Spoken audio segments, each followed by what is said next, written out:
بسم اللہ الرحمن الرحیم۔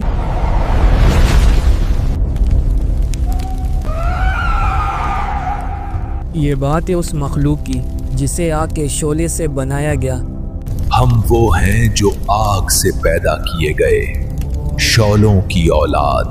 یہ بات ہے اس رات کی جب کائنات کے راز بدلنے والے تھے۔ یہ بات ہے ان مسافروں کی جو آسمانوں کی جاسوسی کرتے تھے۔ ہم آسمانوں تک جاتے تھے، خبریں سنتے تھے، راز چرا لیتے تھے، پر اچانک ان پر انگاروں کی بارش ہونے لگی۔ کیا ہو گیا ہے آسمان کو؟ حجراسرے بند کیوں ہیں؟ یہ کیا ہو رہا ہے؟ آگ، ہر طرف آگ۔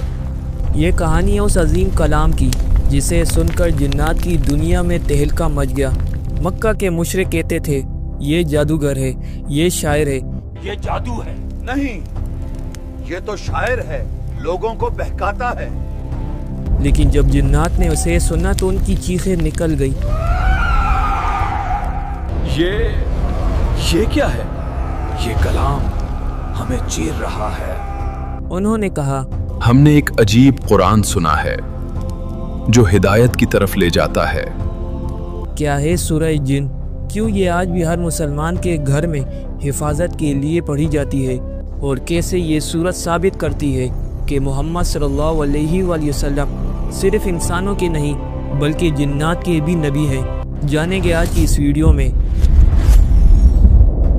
سورہ جن کی گہرائی سمجھنے کے لیے ہمیں اس وقت میں جانا ہوگا جب نبی کریم صلی اللہ علیہ وآلہ وسلم کی زندگی کا سب سے مشکل دور چل رہا تھا۔ اسے عام الحزن یعنی غم کا سال کہا جاتا ہے۔ آپ صلی اللہ علیہ وآلہ وسلم کے سرپرست چچا ابو طالب کا انتقال ہو چکا تھا۔ آپ صلی اللہ علیہ وآلہ وسلم کی عزیز بیوی حضرت خدیجہ رضی اللہ تعالیٰ عنہ دنیا سے رخصت ہو چکی تھی۔ مکہ کی گلیاں باپ کے لیے تنگ ہو گئی تھی۔ آپ صلی اللہ علیہ وآلہ وسلم امید لے کر طائف گئے، لیکن وہاں کیا ہوا؟ وہاں کے لوگوں نے پھولوں کی جگہ پتھر برسائے۔ آپ کے جوتے خون سے بھر گئے، دل ٹوٹا ہوا تھا، جسم لہو لہان تھا۔ آپ صلی اللہ علیہ وآلہ وسلم واپس مکہ لوٹ رہے تھے اور راستے میں ایک جگہ ٹھہرے جس کا نام تھا وادی نخلا۔ رات کا سناٹا تھا۔ آپ صلی اللہ علیہ وآلہ وسلم تہجد کی نماز میں قرآن کی تلاوت کر رہے تھے۔ آپ صلی اللہ علیہ وآلہ وسلم کو نہیں پتا تھا، لیکن اس رات جھاڑیوں کے پیچھے درختوں کے سائے میں کچھ اور لوگ بھی تھے جو انسان نہیں تھے۔ خاموش رہو، یہ کلام سنو۔ سورہ جن کی پہلی آیت میں اللہ فرماتا ہے، قُلْ أُوحِیَ إِلَیَّ أَنَّهُ اسْتَمَعَ نَفَرٌ مِّنَ الْجِنِّ۔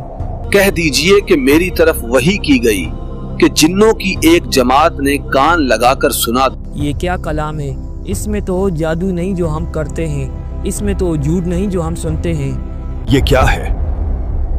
نہ یہ ہمارا جادو ہے، نہ وہ جھوٹ جو ہم پہچانتے ہیں۔ یہ کیا کلام ہے؟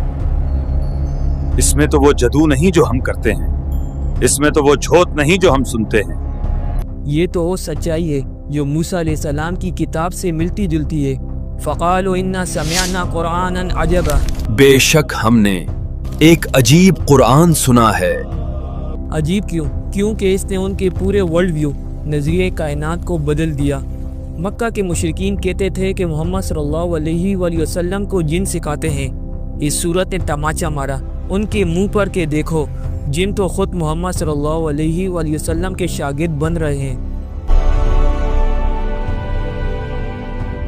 وہ جنات کا ایک گروہ تھا جو نصیبین سے آیا تھا۔ وہ حیران تھے کہ آخر آسمانوں پر پہرا کیوں بڑھ گیا ہے، آسمان بدل کیوں گیا ہے، پہرا اتنا سخت کیوں ہے۔ جیسے ہی نبی اکرم صلی اللہ علیہ وآلہ وسلم کی زبان سے قرآن کی آیتیں نکلی، وہ جن اپنی سدھ بدھ کھو بیٹھے۔ خاموش ہو جاؤ۔ سنو، یہ کیا پڑھا جا رہا ہے؟ یہ کوئی شاعری نہیں ہے، یہ کوئی جادو نہیں ہے، یہ کلام روح میں اتر رہا ہے۔ حضرت ابن عباس رضی اللہ تعالیٰ عنہ فرماتے ہیں کہ رسول اللہ صلی اللہ علیہ وآلہ وسلم نے جان بوجھ کر جنات کو قرآن نہیں سنایا تھا، بلکہ وہ نماز پڑھ رہے تھے اور جنات وہاں سے گزرتے ہوئے رک گئے۔ آئیے اب قرآن کے الفاظ میں اترتے ہیں۔ قُلْ أُوحِیَ إِلَیَّ، کہہ دیجئے کہ میری طرف وحی کی گئی ہے کہ جنات کی ایک جماعت نے غور سے سنا اور کہا ہم نے ایک عجیب قرآن سنا ہے جو ہدایت دیتا ہے، ہم اس پر ایمان لاتے ہیں۔ سوچئے جو جن کل تک آسمانوں کی خبریں چراتے تھے آج وہ سجدے میں گر رہے ہیں، انہوں نے فوراً پہچان لیا کہ یہ اللہ کا کلام ہے۔ اور پھر کائنات کا قانون بدل گیا۔ جنات نے بتایا کہ پہلے ہم آسمان میں جا کر باتیں سنا کرتے تھے، لیکن اب جو وہاں جاتا ہے اس کے پیچھے شہاب رصدہ آگ کا دھاکتا ہوا شعلہ لگا دیا جاتا ہے۔ پہلے ہم آسمان میں جا کر باتیں سنا کرتے تھے، اب جو جاتا ہے اس کے پیچھے آگ لگا دی جاتی ہے۔ ابو لہب جیسے لوگ کہتے تھے کہ نبی اکرم صلی اللہ علیہ وآلہ وسلم کو جن آ کر خبریں دیتے ہیں، نعوذ باللہ۔ یہ سب جنوں کی کہانیاں ہیں، اسی لیے لوگ بہک رہے ہیں۔ اللہ نے اس صورت میں صاف بتا دیا کہ جب قرآن نازل ہو رہا ہے تو جنات کا آسمانوں کی طرف جانا بھی بین کر دیا گیا ہے تاکہ قرآن کی پاکیزگی میں کوئی ملاوٹ نہ ہو سکے۔ اس صورت میں جنات خود اپنی دنیا کے راز کھول رہے ہیں۔ جنات میں بھی نیک اور بد لوگ ہوتے ہیں۔ جنات نے مانا کہ ہم اللہ کو زمین میں ہرا نہیں سکتے، ہم کہیں بھی بھاگ جائیں اللہ سے بچ نہیں سکتے۔ انہوں نے اعتراف کیا کہ کچھ انسان جنات کی پناہ مانگتے تھے، جس سے جنات کا غرور اور بڑھ جاتا تھا۔ اس زمانے میں لوگ جنگلوں میں رکتے تو کہتے میں اس وادی کے بڑے جن کی پناہ مانگتا ہوں۔ اللہ نے آیت 6 میں فرمایا کہ اس عمل نے جنات کے تکبر کو اور بڑھا دیا۔ آج بھی جو لوگ جادو ٹونوں جنات سے مدد مانگتے ہیں وہ دراصل اپنی ذلت کا سامان کرتے ہیں۔ حضرت عبداللہ ابن مسعود رضی اللہ تعالیٰ عنہ بیان کرتے ہیں کہ ایک رات رسول اللہ صلی اللہ علیہ وآلہ وسلم ہماری نظر سے اوجھل ہو گئے۔ ہم آپ صلی اللہ علیہ وآلہ وسلم کی تلاش میں پہاڑی دروں اور وادیوں میں نکل گئے اور ہمیں اندیشہ لاحق ہوا کہ کہیں کوئی ناگہانی معاملہ پیش نہ آ گیا ہو۔ ہم نے وہ رات بڑی بے چینی اور اضطراب میں گزاری۔ جب صبح ہوئی تو دیکھا کہ آپ صلی اللہ علیہ وآلہ وسلم جبل حرا کی سمت سے تشریف لا رہے ہیں۔ آپ صلی اللہ علیہ وآلہ وسلم نے فرمایا میرے پاس جنات میں سے ایک بلانے والا آیا تھا، میں اس کے ساتھ گیا اور میں نے انہیں قرآن پڑھ کر سنایا۔ پھر آپ صلی اللہ علیہ وآلہ وسلم ہمیں لے گئے اور ہمیں جنات کے قدموں کے نشانات اور ان کی آگ کے آثار دکھائے۔ حضرت امام جعفر صادق رحمۃ اللہ علیہ اور کئی مفسرین کہتے ہیں کہ جو شخص مشکل وقت میں سورہ جن کی تلاوت کرتا ہے اللہ اسے جنات کے شر اور ظالموں کی نظر سے محفوظ رکھتا ہے۔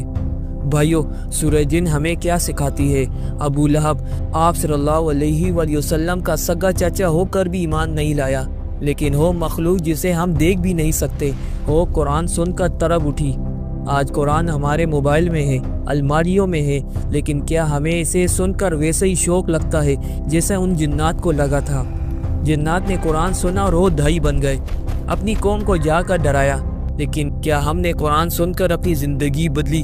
جب گھر میں قرآن کی تلاوت ہوتی ہے تو وہاں سے شر بھاگ جاتا ہے اور خیر داخل ہوتی ہے۔